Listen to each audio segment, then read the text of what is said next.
Guys, welcome back to TechDose, and in this video we will look at find elements in a contaminated binary tree, which is from Leetcode number 1261. If you have already seen my heap implementation video or my segment reconstruction video, then this will be very easy for you to solve. But if you haven't done this, then you can watch these two videos after having done this problem. So all the relevant links will be in the description below. Let's now look at the problem statement.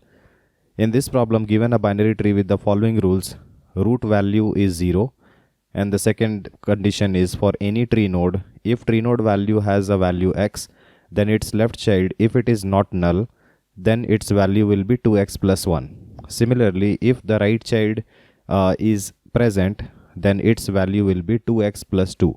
So this means that if a node is having value x, then its left child will be having 2x plus 1 value, and the right child will be having 2x plus 2 value.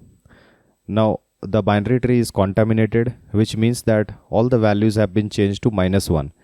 Implement the find elements class in such a way that find elements will be initializing the object by passing the root node of the contaminated binary tree, which you need to recover. Now the find API will be giving you a target, and you have to return true if it is actually present in the non-contaminated binary tree. Otherwise you need to return false. Okay, so let's look at the examples here. So if you look at this example, the second example here, you have a contaminated binary tree. If you assume the values in the non-contaminated tree, then this will be 0, because it was mentioned that the root will always start at 0. Then the left child will be 2 into 0 plus 1, which is 1, and its left will be 2 into 1 plus 1, that means 3. Right will be 2 into 1 plus 2, that means 4.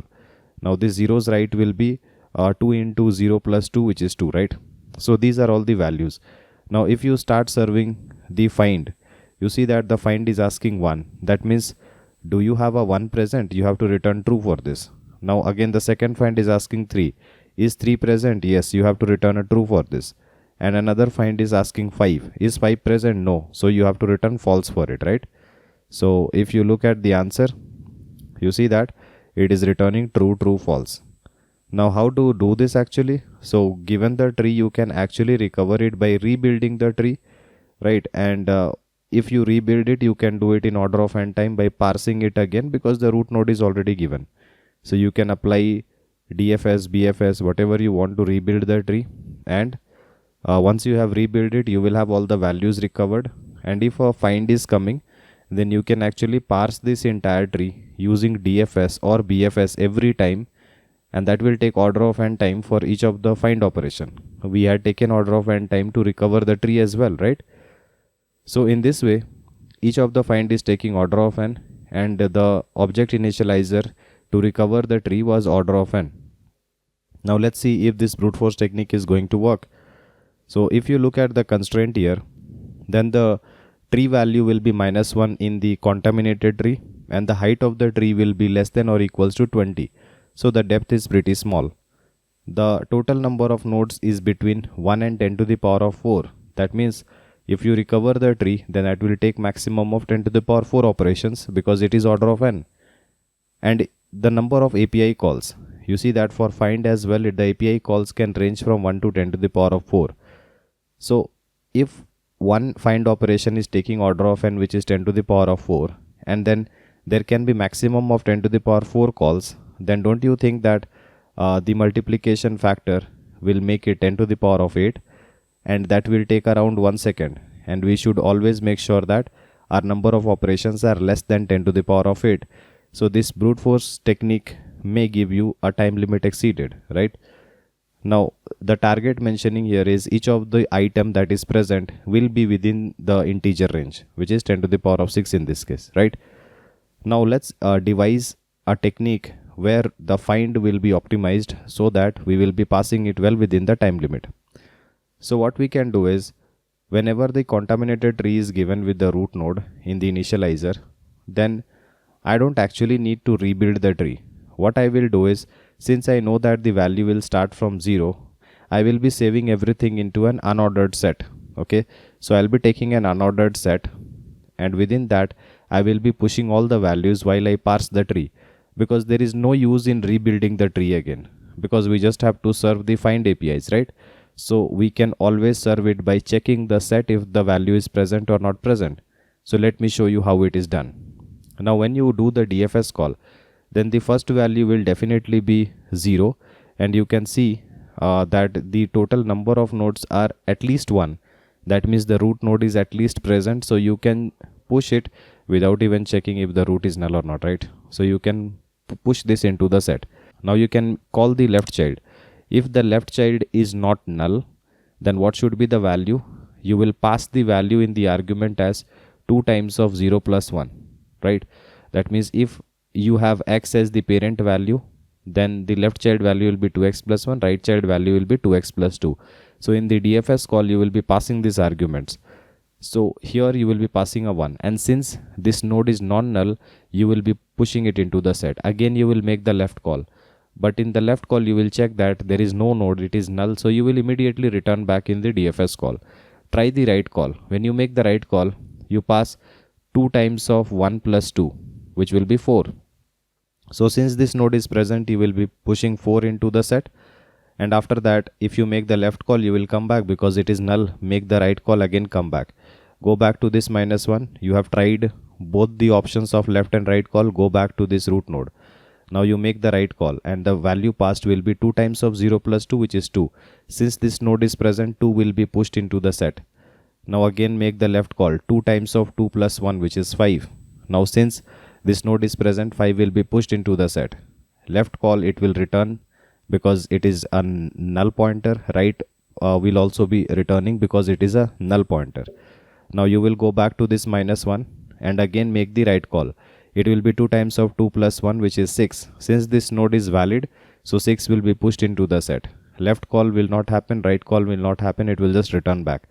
Go back to this caller, go back to the root node. We have tried all the possibilities, go back.